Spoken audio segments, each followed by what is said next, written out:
թեկնածուին ինչ մարտավարություն ունեք, առաջադրելու եք տիկին Մի քանի սցենար ունենք, բայց կարծում եմ ընտրության ավարտից հետո միայն կարելի է խոսել, թե որ սցենարն ենք ընտրում եւ առաջարկում։ Կարծում եմ մի փոքր սպասենք արդեն դիմանանք։ Իրացնեք էլի ձեր թեկնածու առաջադրելու իրավունքը թե ոչ։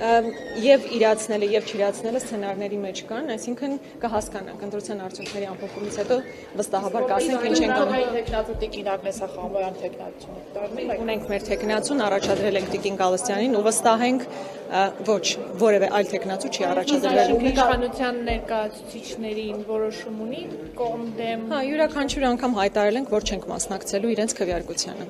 Իսկ այլ թեկնածու չունենք։ Ազդակներ ունեք, ԿՊ-ն ինչպես է քվեարկելու ձեր։ Որևէ կերպ չենք քննարկել, այսինքն որևէ ազդակ չունենք։ Եթե այլ թեկնածու չեք առաջադրել, նշանակում է, որ օրինակ երկրորդ եւ երրորդ անգամ ինչ է այս նստաշրջանի ընթացքում համենայն դեպս կանոնակարգ օրենքը թույլ է տալիս, այլևս թեկնածու չեք առաջադրի եւ կոպիտ ասած թափուր կթողնեք այն։ Տեսեք, եթե չընտրեն Լիլիթ Գալստյանին, դա նշանակում է, որ իրենք չեն ուզում, որպեսզի տվյալ հանձնաժողովի